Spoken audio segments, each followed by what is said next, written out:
What's up, people? Mo Tuesday 13, giving you guys the retro review number trace. And you know what that means? Old games, good times. So let's get it started. First we have on our list, we're going to another RPG feelings.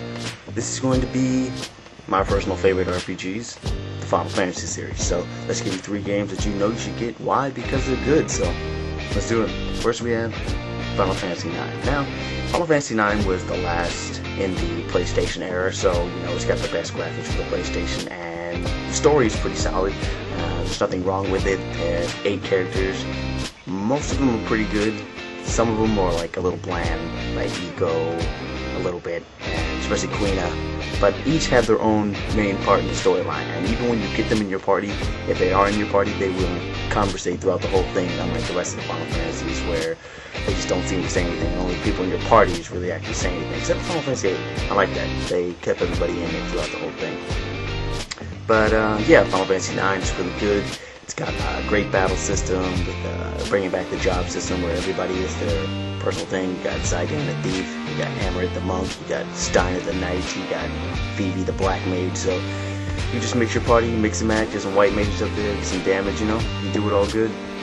But the best part about this game is probably, I would have to say, the weapons and items, because the weapons and items make your abilities. Because if you don't have that weapon and you're learning this ability, and then you say you want to get a new weapon but you didn't finish learning that ability, you don't have that ability anymore. You gotta wait till you max it out so that you can own it.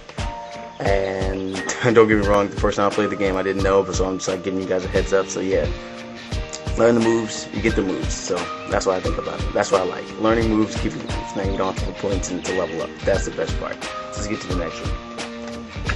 Final Fantasy VIII. Now, I have a lot to say about Final Fantasy VIII. Final Fantasy VIII was one of the games that I thought was pretty good. It implemented great music, great storytelling, memorable characters. Even the non-player characters were memorable, so that's good. But I was not big on the junction system. The junction system was just too broken. Like, once you knew what to do, you were pretty much unstoppable. I mean, some people like that, some people don't, but for me, I didn't like it because you become powerful if you know what you're doing, of course. I mean, I'm not going to say that each person who plays this game is going to be like hella smart and actually get it on their first playthrough, but once you get on your second or third playthrough, you're going to realize, yeah, the battle system's kind of broken. But that doesn't take away from the story. It just makes it easier to go through the story. So I feel that, and it uses a junction system where you draw magic and you junction it to your people so they can get stronger abilities like spirit, magic, attack, power, resistance to status effects, giving you status abilities, giving you elemental abilities for your sword, elemental defense, and it's pretty good. They have GFs. Not a big part in this one. It's more like you equip the GF so you can get the draw abilities, so they're just used as a function instead of like Final Fantasy IX where they were actually a main part of the story, and Final Fantasy VII where they were actually used as a junction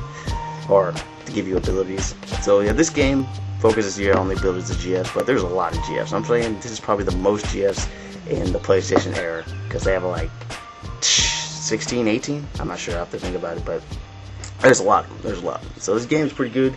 Story's good. Character's good. Pick it up. But would I say over 9? I don't know. I can't say that. You would have to play them yourself. I'm not one to give you guys, especially on that. I like them both, so let's go with that.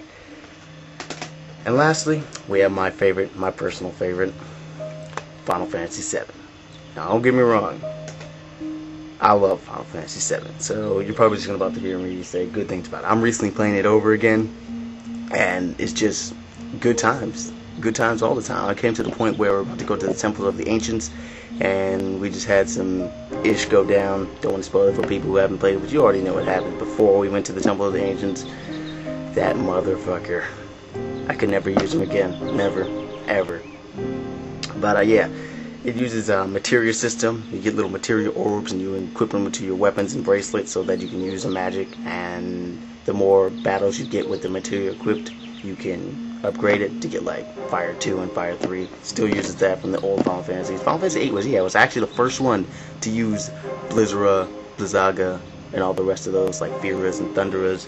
All the rest of them uses Fire 2 and Bolt 2s and just adding that number to make it stronger, which was okay, but I like the new version better. I didn't even know that for that. So yeah, that's Final Fantasy VII, great characters, great story, so great that they had to like make hella other mediums for it, and that's probably the first for any Final Fantasy besides Final Fantasy X and Final Fantasy X-2, but let's not get into that right now. So yeah, if you're looking for good RPGs to pick up, play, definitely Final Fantasy VII, 8, 9. My personal favorite 7. So if you're gonna find any of them, or try to find any of them, because they're really hard to find and really expensive. Hopefully, I hope not, but yeah, Final Fantasy VII, then Final Fantasy VIII, and then Final Fantasy IX. Play them in order if you haven't played them all, or if you're trying to play one, pick it up. It's really fun. So this is Mo Tuesday signing out with the retro reviews. Look forward to more of me. I'll definitely look forward to more of you guys. Deuces.